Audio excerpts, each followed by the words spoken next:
March 9. ఆత్మఫలమేమనగా సాత్వికము.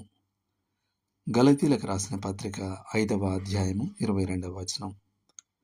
మనము సాత్వికం గురించి ఆలోచించినప్పుడు మనకు పిరికితనానికి మరియు బలహీనతకు ప్రతిరూపమైన ఒక హాస్యభరిత పాత్ర గుర్తుకు రావచ్చు.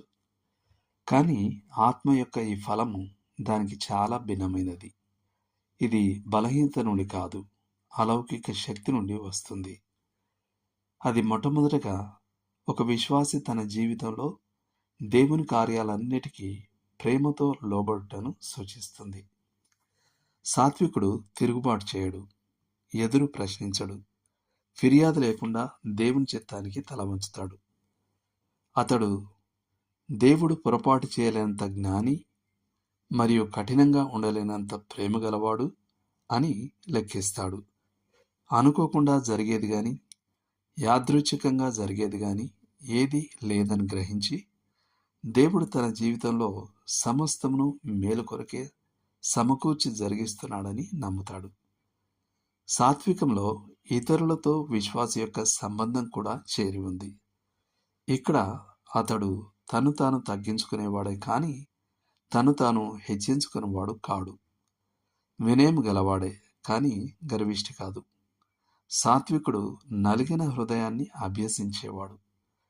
అతను తప్పుగా ఏదైనా చెప్పినా లేదా చేసినా నన్ను క్షమించండి, దయచేసి నన్ను క్షమించండి అని చెప్పడం ద్వారా గర్వాన్ని జయిస్తాడు. అతను ఆత్మగౌరవాన్ని కోల్పోవడం కంటే పరువు కోల్పోవడానికే ఇష్టపడతాడు. మంచి చేసినందుకు శ్రమ పడినప్పుడు తిరిగి పోరాడాలనే ఆలోచన లేకుండా ఓర్పుతో సహిస్తాడు. అతనిపై అబద్ధపు నిందలు మోపబడినప్పుడు తను తాను సమర్థించుకోకుండా ఉంటాడు.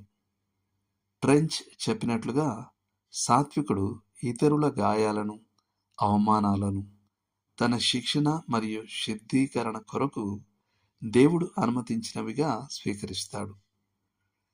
ఒకరు సాత్వికుడిని ఇలా నిర్వచించారు: దేవుని చిత్తాన్ని ఎటువంటి పగ లేకుండా అంగీకరించేవాడు, అంతర్గత బలం కారణంగా సౌమ్యంగా మరియు మృదువుగా ఉండగలవాడు, మరియు దేవుని సంపూర్ణ నియంత్రణలో ఉండేవాడు. ఒక సంఘ సభ్యుడు డాక్టర్ అలెగ్జాండర్ నైట్తో తోటి పరిచారకుడిని ఒక అవిశ్వాసిగా తీవ్రంగా విమర్శిస్తున్నారని చెప్పినప్పుడు డాక్టర్ వైట్ కోపంతో మండిపడ్డాడు. ఆ విమర్శకుడు డాక్టర్ వైట్ కూడా నిజమైన విశ్వాసి కాదని చెప్పాడని ఆ సంఘ సభ్యుడు చెప్పినప్పుడు అతను ఇలా అన్నాడు: దయచేసి కార్యాలయం విడిచి వెళ్ళండి. నేను ఒంటరిగా ఉండి ప్రభు ఎదుట నా హృదయాన్ని పరిశీలించుకోవాలి. అదే సాత్వికము. సాత్వికుడను దీన మనసు గలవాడను అనిన ఆయన కాడిని ఎత్తుకొనుటకు మనమందరము పిలువబడ్డాం. మనము అలా చేసినప్పుడు మన ఆత్మలకు విశ్రాంతి దొరుకుతుంది. అంతిమంగా మనము భూలోకంను స్వతంత్రించుకుంటాం. దేవుడు మిమ్మును దీవించును గాక. ఆమేన్.